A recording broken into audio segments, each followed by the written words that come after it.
Hello friends, welcome to my channel. আজকে আমরা এই টিউটোরিয়ালে উইন্ডোজ 10-এর একটা ইমাজিং ফিচার সম্বন্ধে জানবো। চলুন ভিডিওটি শুরু করা যাক।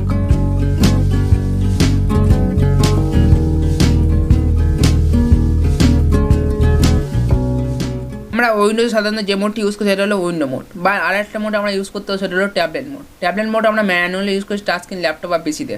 ট্যাবলেট মোড আমরা ইউজ করার জন্য আমরা ফার্স্ট নোটিফিকেশান প্যানেল দেখবো। যদি আমাদের ট্যাবলেট মোড শো না করে, দেখুন আমার ট্যাবলেট মোড শো করছে না, তাহলে আমরা কিছু করতে পারবো না, কিন্তু পারবো।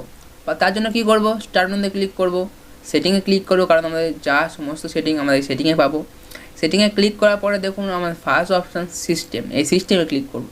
সিস্টেমে ক্লিক করবে, দেখুন আমাদের নিচে স্টোরেজের নিচে দেখবো ট্যাবলেট, এই ট্যাবলেটে ক্লিক করবো। ট্যাবলেটে ক্লিক করবো, দেখুন আমার দুটো অপশান শো হচ্ছে, এটা when I signing and when I using this device as a tablet. আমরা যখন এখানে সাইনিং করবো, আমরা এখানে ক্লিক করার পরে দেখুন আমরা ক্লিক করলাম, তিনটে অপশান পাচ্ছি। একটা হচ্ছে use always use tablet mode, একটা নেভার ইউজ ট্যাবলেট মোড, আর use the appropriate mode for my hardware. যদি আমি এটা অলওয়েজ ইউজ করতে হলে আমি অলওয়েজ ইউজ দ্য ট্যাবলেট মোডে ক্লিক করবো। যদি আমি এটা যদি না করতে হলে নেভার ইউজ দ্য ট্যাবলেট মোডে ক্লিক করবো। যদি আমার হার্ডওয়্যার অনুযায়ী তাহলে ও ইউজ করতে হলে আমি use the appropriate mode for my hardware এখানে ক্লিক করবো।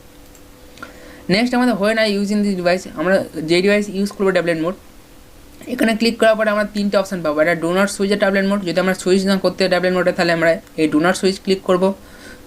যদি আমরা ask me before switch the mode আমরা এখানে যদি ক্লিক করি, তাহলে আমাদের কম্পিউটার শাট ডাউন হওয়ার পরে যে স্টার্ট হবে, স্টার্ট হওয়ার পর আমাদের পপ আপ উইন্ডো ওপেন হয়ে যে আমাদের জিজ্ঞাসা করে যে আপনি কি সুইচ করতে চান ট্যাবলেট মোডে, এখানে পপ আপ উইন্ডো ওপেন হবে।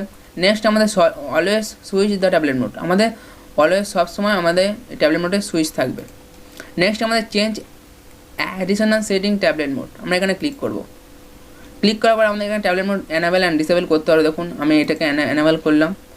আর এনাবেল করার পর আমাদের স্টার্ট মেনু যে ছোটো ছিল বা স্মল ছিল, আমাদের এটা ফুল স্ক্রিন হয়ে গেছে। আমাদের এখানে যে ব্যাকগ্রাউন্ডে যে ডেস্কটপের যে আইকনগুলো ছিল সেই আইকনগুলো শো হচ্ছে না, বা আমরা এখানে কোনো রিপ্লেস করতে পারছি না। যদি এটা ডিসেবল করতে হয় ডিসেবল করে দেবেন। আমি এটাকে এনাবেল করলাম। এনাবেল করার পরে যে আমাদের অপশানগুলো হোয়েন আই আমি ইউজিং ট্যাবলেট মোড, যখন আমরা এটাকে ইউজ করব, hide app icon on the task bar, আমাদের যে টাস্ক বারে যে আইকনগুলো রয়েছে, আমি আইকনগুলো যে হাইড করতে হলে আমি এই hide app icon the on the task bar এখানে ক্লিক করব, তাহলে আইকনগুলো হাইড হয়ে যাবে। যে আইকন মানে যে অ্যাপ্লিকেশানটা ইউজ করছি তার আইকনও হাইড হয়ে যাবে।